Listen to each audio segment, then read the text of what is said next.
Ang tuta ay iniwan sa harap ng veterinaryo at puno ng mga uod ang kanyang katawan. Pagkatapos siyang linisin, nadiskubre ng veterinaryo na wala pala siyang mga harapang paa. Nakakalundag siya gamit ang kanyang mga likurang paa, pero naglalagay iyon ng sobrang pressure sa kanyang gulugod at mga kasukasuan na maaaring magdulot ng sakit sa paglipas ng panahon. Kaya nang malaman ito ng isang 12 anyos na batang lalaki, ginamit niya ang kanyang mga piraso ng Lego upang gumawa ng base. Pagkatapos ay nilagyan niya ito ng mga gulong at foam cushion sa ibabaw para makagawa ng isang gumaganang wheelchair. Sa una, natakot siyang subukan ito, pero nang alukin siya ng mga treat, unti-unti niyang natutunang magtiwala rito.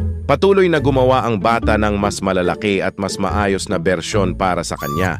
At matapos ang ilang buwang pagsasanay, sa wakas ay nakatakbo na siyang malaya.